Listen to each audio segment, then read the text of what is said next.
10th class आपके लिए 6th lesson है। संत मीराबाई के दोहे हैं ये, गिरधर नागर। तो संत मीराबाई के बारे में तो आप जानते हैं कि वो कृष्ण भक्त कवित्री थी। वो कृष्ण की भक्ति किया करती थी, भगवान कृष्ण की, इसलिए उसका नाम भी कृष्ण के साथ जुड़ गया था। मीरा का नाम कृष्ण भगवान के साथ आता है, जैसे राधा कृष्ण, ऐसे मीरा के साथ भी कृष्ण का नाम आता है। तो यहाँ पर भी मीराबाई ने श्री कृष्ण के बारे में अपना प्यार, अपनी भक्ति, जो वो उससे प्रेम करती थी, जबकि कृष्ण के ज़माने में मीराबाई नहीं थी। कृष्ण तो हज़ारों साल पहले था और मीराबाई तो अभी अकबर के ज़माने में, जब बादशाह अकबर का ज़माना था ना, उस ज़माने में मीराबाई जो थी उस कविताएं किया करती थी। और वो कृष्ण भक्ति में इतनी खो गई थी कि सबको ये लगता था कि जैसे वो सचमुच किसी कृष्ण को जानती है, सचमुच किसी व्यक्ति से उसका कोई रिलेशन है, जिसके बारे में वो अपना प्यार इतनी बेताबी से बताती रहती है अपनी कविताओं में, कि वो दीवानी हो गई थी उसके प्यार में, कृष्ण के। तो यहाँ पे उसने अपनी भक्ति, अपने प्यार को इस कविता की पंक्तियों में बताया है, क्योंकि यहाँ पर वो उम्मीद कर रही है कि उसकी कृष्ण से मुलाकात होगी और वो उससे मिलेगी, इसलिए वो उसका इंतज़ार कर रही है। संत मीराबाई कहती है, मेरो तो गिरधर गोपाल दूसरो ना कोई, जाके सिर मोर मुकुट मेरो पति सोई। कि कहती है कि मेरे सिर्फ गिरधर गोपाल हैं और मेरा कोई दूसरा नहीं है, जिसके सर पर मोर मुकुट होगा, यानी ताज होगा। किसका? मयूर पंख का, मोर के पंख का, जो उसकी खूबसूरती को बढ़ाएगा, वही मेरा पति होगा।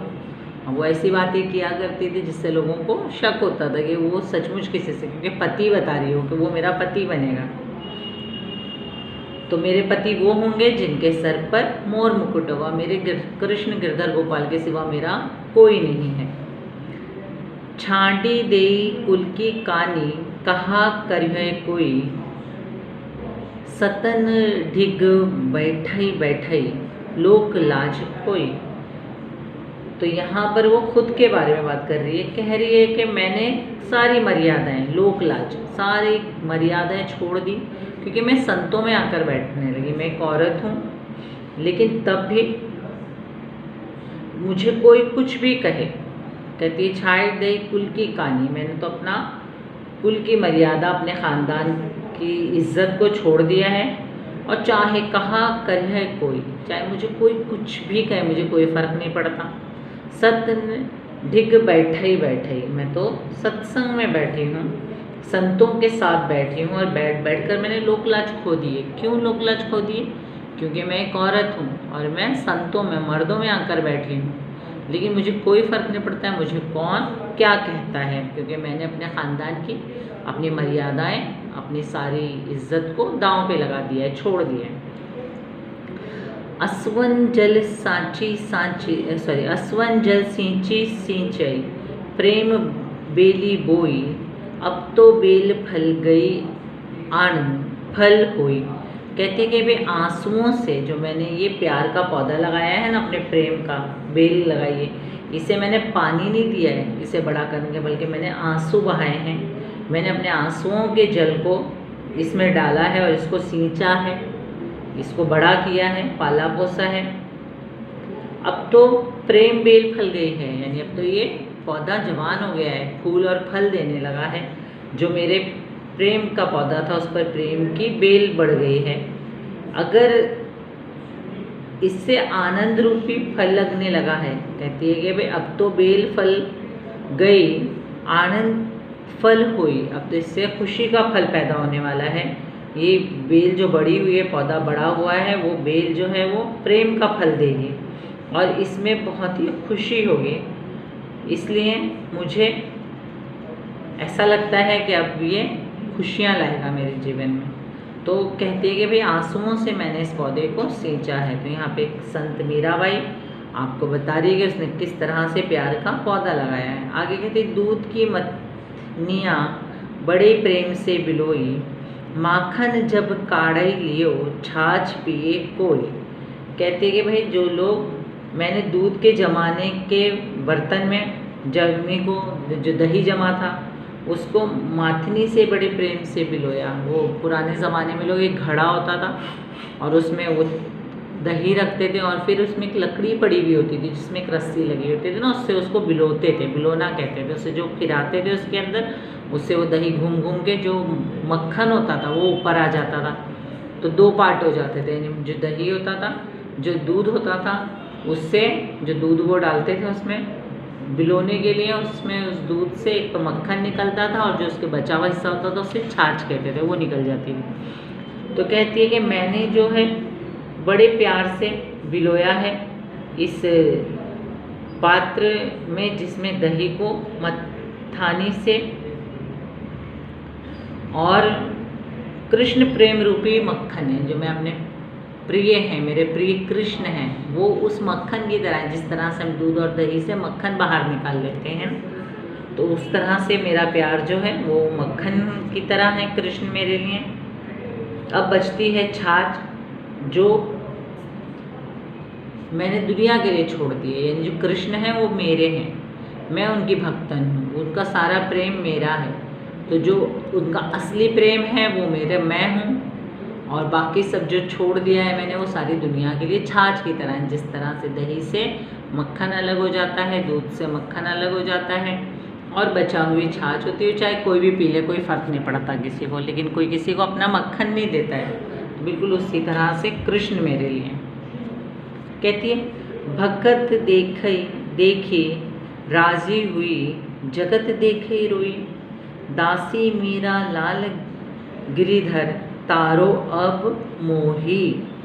कहती है कि भाई मैंने जब दुनिया का सुल्लूक देखा, जब इस संसार के लोगों का व्यवहार देखा तो मुझे बहुत दुख होता है और मैं रो पड़ती हूँ। भगत देखी राजी हुई, जगत देखी रोई।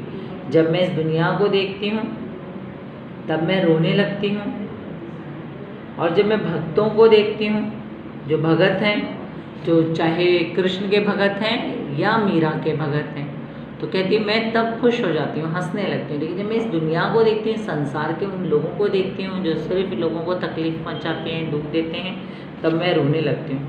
दासी मीरा लाल गिरधर, तारो अब मोही। कहते कि हे गिरधर लाल, मीरा तो आपकी दासी है, मैं आपकी नौकरानी दासी हूँ। दासी जानते ना, जो ऐसी नौकर जो कोई बदले में पेमेंट नहीं मिलती है उसे किसी तरह की भी। जो नौकर आप रखते हैं ना, नौकरानी, उसको आप पे देते हैं और वो कभी भी आपको छोड़ के जा सकती है। पर जो स्लेव, जो दासी होती है, वो क्या होती है कि भाई वो ऐसी नौकर होती है जो आपको ना छोड़ के जा सकती है, ना आपसे कोई तनख्वाह मांग सकती है, ना उसकी कोई बात आप सुन सकते हैं, उसको आपके हर हुक्म को बजा लाना होता है। तो कहती कि दासी मीरा, अब तो गिरधर तुम्हारी हुई, मैं तुम्हारी दासी हूँ मीरा। जो अपने आप से कहती कि मीरा दासी है, हे गिरधर तेरी, हे कृष्ण तेरी, उसे संसार रूपी जो ये दुनिया है उसके इस समुद्र से पार लगा दे, क्योंकि इस दुनिया के लोगों का मुकाबला कोई नहीं कर सकते। इस दुनिया के जो लोग जिस तरह से मीरा को दीवानी कहते हैं और उसके लिए मजाक उड़ाते हैं, उसको बदनाम करते हैं, तो कहती है कि भाई हे गिरधर, मैं तुम्हारी दासी हूँ, तुम जानते हो कृष्ण के मैं तुम्हारी भक्तन हूँ। इस संसार को देख के मैं रो रही हूँ, इसलिए मुझे इस संसार से अब दूर कर, इस दुनिया से, संसार के उन लोगों से, इस संसार रूपी भाव सागर से मुझे पार लगा दें। तो ये आपका फर्स्ट पैराग्राफ मेरे तो गिरधर गोपाल का होता है। सेकेंड पैराग्राफ में हरि बिन गुण गति मेरी, तुम मेरे प्रतिपाल कहिए, मैं रावरी चेरी, आदि अंत निज नाव, तेरो हिमाए फेरी, बेर बेर पुकार कहूँ प्रभु आरती है तेरी। तो पहली 4 लाइन्स में मीरा जो है वो श्री कृष्ण से कह रही है कि हे हरि, हरि भी कृष्ण का एक नाम है, कि तुम्हारे बिन मेरा कौन है, यानी बिन गुण गति मेरी, तुम्हारे बिना मेरा कौन है, आपके सिवा मेरा कोई भी नहीं है, सिर्फ आप हो मेरे लिए संसार में, इस दुनिया में आपके सिवा मेरा कोई नहीं है। मैं तुम्हारे बिना कुछ नहीं हूँ, आप ही मेरा पालन पोषण करने वाले हो, तुम मेरे प्रतिपाल।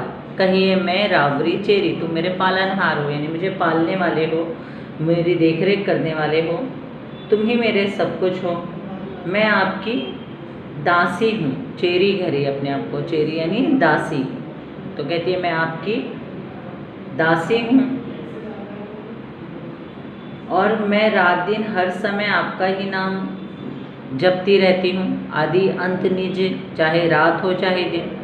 नाव तेरो हिमायो फेरी, मैं तुम्हारा नाम लेती रहती हूँ, ठीक है, मैं तुम्हारा नाम जपती रहती हूँ रात दिन। मैं सिर्फ तुम्हें ही पुकारती हूँ और याद करती हूँ, क्योंकि मैं आपकी दासी हूँ, आप मेरे पालनहार हो। आगे कहते हैं यो संसार विकार सागर बीच में घेरी नाव फाटी प्रभु पाल बांधो बुड़त है बेरी। बिरहरी पिवकी वाट जावे राखलो नेरी। दासी मीरा राम रट है, मैं शरण हूँ तेरी।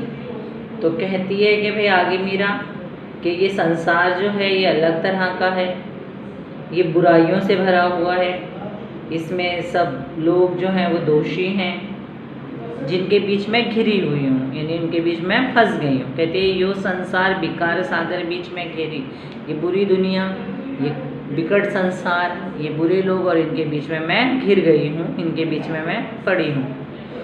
नाव फटी प्रभु पाल बांधो बुड़त है बेरी। तो आगे कहती मुझको अपने दर्शन दिखा दो हे प्रभु, मैं इनके बीच में घिरी हूँ। संसार रूपी सागर है, ये समुद्र है जिसमें से दोष और बुराइयाँ हैं। मेरी नाव टूट गई है, कहती है मेरी नाव काटी यानी टूट गई है। प्रभु पाल बांधो बुड़त है बेरी, जल्दी से मुझे बचा लो क्योंकि मेरी नाव टूट चुकी है, जल्दी मुझे बचाओ, मेरा कोई नहीं है, मेरी जीवन नैया संसार सागर में डूब जाएगी, यानी मैं डूब जाऊंगी, तुम मुझे बचा लो जल्दी से। यहाँ पे बुड़त आया है यानी डूबना। आप देखिए लैंग्वेज में कभी कभी दूसरे लैंग्वेज के शब्द आपको सुनाई देते हैं, जैसे हिंदी में आप बुड़त नहीं कहते, डूबना कहते हैं, पर बुड़त मराठी में कहते हैं डूबने को। तो इसी तरह से एक भाषा से दूसरी भाषा में शब्द आते जाते हैं। आपकी ये कहती है विरहणी निरंतर आपकी वाट जोती रहती है। कहती है बिरहणी पीव की बाट जावर अखलोम नीरी, मैं सिर्फ तुम्हारी इंतज़ार करती रहती हूँ, तुम्हारे लिए मैं प्रतीक्षा करती हूँ, क्योंकि मैं आपकी दासी हूँ, मैं मीरा सदा आपकी दासी हूँ, इसीलिए मैं आपको सदा आपका नाम स्मरण करती रहती हूँ। दासी मीरा राम रट है, मैं शरण हूँ तेरी, क्योंकि मैं तेरे पास हूँ, तेरी शरण में हूँ, इसलिए मैं तेरा नाम रात दिन जपती रहती हूँ। तो इस दोहे में मीरा कह रही है कि वो किस तरह से संसार में कृष्ण को पुकार रही है और अपने जीवन की डोलती हुई नैया को बचाने के लिए संसार में, क्योंकि संसार में सब बुरे लोग हैं जिनमें वो घिर गई है। इस तरह से वो कहती है मैं आपकी दासी हूँ और आप मेरी रक्षण करने वाले, मेरे पालन पोषण करने वाले, आप मेरी मदद करो, आप मेरे हेल्प के लिए आइए।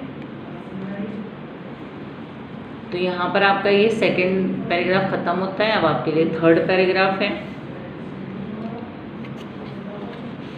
फागुन के दिन 4 होरी खेल मन रे, यहाँ पे बिन करताल पाखवज बाजे अड़हद की झनकार रे। कहती है कि भाई फागुन देखिए फिर से आ गया है, मंथ है, मैंने बताया कि फागुन के महीना आ गया है। तो होली, मैंने आपको बताया था फागुन रंगों का महीना इसलिए कहलाता है क्योंकि इसमें होली का त्यौहार मनाया जाता है। तो कहती है कि होली खेलने का समय आ गया है, तू भी जी भर के होली खेल। बिन करा कहती है कि भाई फागुन के दिन 4 होली खेल मना रे, ऐ मेरे मन तू भी मस्त हो जा, तू भी होली खेल, क्योंकि बिन करात पाजरे बाजे, यानी ये जो मानवीय जीवन है, इंसानी जीवन है, वो स्थायी नहीं है। इसलिए भगवान श्री कृष्ण से वो कहती है कि भाई वो उसकी चाहने वाली है। बिना कुछ किए झनकार बज रही है उसके मन में। कहती है सील संतों की केसर ने बिन सुर राग छत्तीसो नावे रोम रोम रणकार रे। यानी बिना कुछ किए, बिना किसी सुर और ताल के भी म्यूज़िक बज रहा है। यहाँ पे करताल और पाखवच दुआएं म्यूज़िकल इंस्ट्रूमेंट है, ये बाजे हैं एक तरह के, बज रहे हैं। और कहती है कि इस तरह से दिल में जो है वो स्वर आ रहे हैं, दिल में जो है वो म्यूज़िक बज रहा है और मेरा रोम रोम जो है वो नाच रहा है, यानी मैं खुश हूँ बहुत ज़्यादा। सील संतोख की केसर घोली प्रेम प्रीत पिचकार रे। पिचकारी होती है जिसमें कलर भरे जाते हैं, केसर ऑरेंज कलर वो कहा जाता है। तो कहती है कि भाई मैंने प्रेम के रंग में डूबी रहती हूँ, इसलिए मैंने होली खेलने के लिए पिचकारी में ऑरेंज रंग भरा है, अपनी होली खेलने की पिचकारी ले आई हूँ। और जो गुलाल उड़ रहे हैं, घट के पट सब खोल दिए हैं, लोक लाज सब डार रे। उड़त गुलाल लाल भयो अंबर बरसत रंग अपार रे। और जो नीचे से सब देखा है आपने होली में किस तरह रंग उड़ते हैं। गुलाल कहा जाता है रंगों को, पाउडर को, लेकिन ज़्यादातर रेड और गुलाबी रंग होते हैं, कोई भी रंग हो गुलाल कहा जाता है वैसे उसे। तो सारे रंग उड़ रहे हैं और वो फिर नीचे आ रहे हैं, बरस रहे हैं। जैसे ही सब लोग रंगों को घोलकर उड़ा रहे हैं, रंगों को एक दूसरे पे फेंक रहे हैं, आकाश में उड़ गए हैं सब गुलाल और फिर धीरे धीरे नीचे आ गए हैं। और मैंने भी क्या किया है, अपने घूंघट को उठा दिया है, अपना चेहरा खोल दिया है। मैंने सब लोकलाज सब उठाकर रख दी है, मुझे कोई डर नहीं है, इसलिए मैंने अपना चेहरा खोल दिया है और लोकलाज सब छोड़ दी है, सब डार रे। और सारे डर मेरे दिल के निकल गए हैं। मीरा के प्रभु गिरधर नागर चरण कमल बलिहार रे। हे मीरा के प्रभु, तुम मीरा के देवता हो, प्रभु हो, कहते कि मेरे स्वामी हो, और तुम गोवर्धन पर्वत को धारण करने वाले हो। इसलिए यहाँ पे उसने गिरिधर नागर कहा है उसको, यानी गिरी पहाड़ है और धर उठाने वाला। तो क्योंकि कृष्ण भगवान ने अपने बचपन में गोवर्धन नाम का एक पहाड़ था, उसको अपने हाथों पे उठा लिया था, अपनी उंगली पर उठा लिया था सीधे हाथ की, तो इसके लिए उसने उसको गिरधर कहा है, पहाड़ों को उठाने वाला। गिरधर नागर चरण कमल बलिहार रे। मैं तो अपना सब कुछ तुम्हारे कदमों पे लुटा चुकी हूँ। तो इस तरह से इस तीसरे पैराग्राफ में मीरा अपने प्यार को बता रही है कि कृष्ण से वो कितना प्यार करती है, चाहती है कि वो उसके साथ रंगों का त्यौहार जो है होली मनाए, खुश हो उसमें वो। और उसने रंगों को देखकर और होली मनाने के लिए अपने सब लोक शर्म लाज सब कुछ छोड़ दी है। तो यहाँ पर ही आपका कंप्लीट होता है। इसके पैराग्राफ बहुत आसान है, इसमें वर्ड्स मीनिंग वगैरह आप देख सकते हैं, पैराग्राफ्स देख सकते हैं, और फिर आप इसको पढ़िए। और प्रॉब्लम हो तो गिरधर नागर से आप जो भी आपकी प्रॉब्लम्स हैं वो पूछ सकते हैं।